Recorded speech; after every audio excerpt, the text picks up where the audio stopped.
Ladies and gentlemen of the jury, we are here to discuss Michael C. Bryan's obsession with his past and his awareness about why he has not let go of the old beliefs that he felt have defined him for a number of years. Michael C. Bryan is now at the age of 51, and he had an epiphany last night about something that he's been coming into slow momentum towards, and this is the epiphany. All right, I can't keep on with that. It's very funny. I'm very dramatic. But two things I want to show you. Two pieces of evidence last night. This was wild when I finally started connecting the dots. And this is why, for the past week or so, I have been having the hardest time. I feel myself sliding backwards into my old depression, anxiety. I'm like, why? After all the work I do, all the things I've done, why is this happening? I wanted to figure this out. Now, anybody who knows me knows that I'm inordinately obsessed with my past, with my mother, with my family. I had a very dramatic childhood. It was abusive. It was crazy. My mother was mentally ill. She abused me. I'm doing a play in New York about it. I wrote a book about it. I write about it. I talk about it. And I do that to make sense of it, to let go of it somehow, but it wasn't all working. So here's something. You'll love this. Well, I do. This is a diary that I wrote that I found last night in a closet. Didn't find. I'm sure the universe pointed it out to me.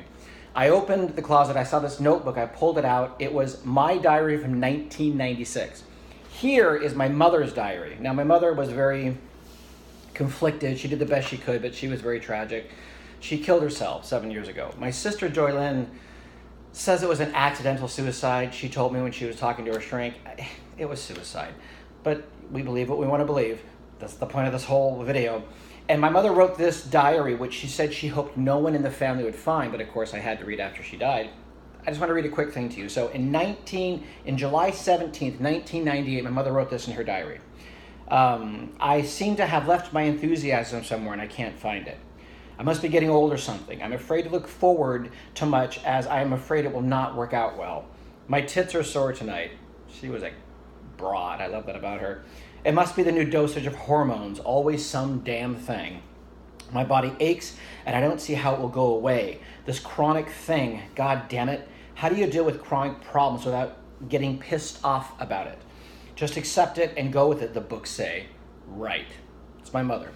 Me, 1996, 2 years before my mother wrote this, I was writing this. Today was horribly depressing.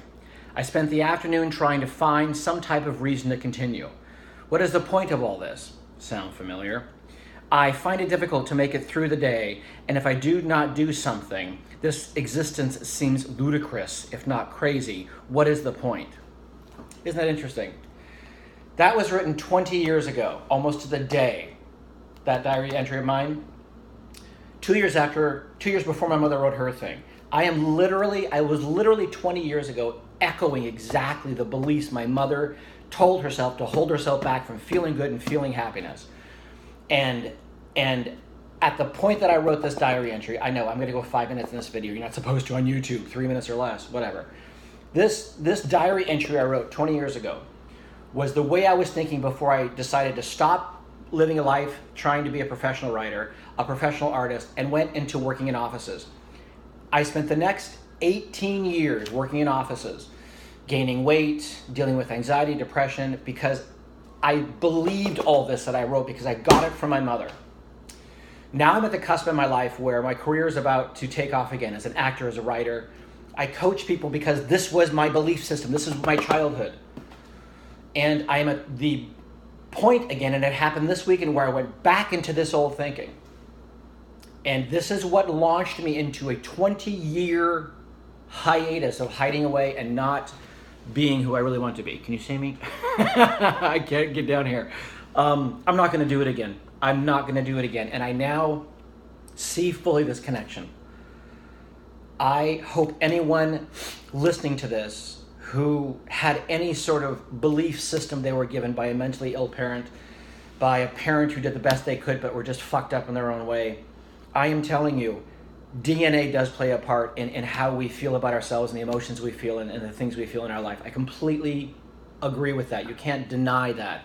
However, it is the belief systems that we believe, that I swear to God that we perpetuate. And I see it. I'm doing it again. So, going to hit the 5-minute mark and say goodbye, but I'm telling you, if I can see this correlation and I can make a choice, so can you. And that's what this journey is about. Namaste.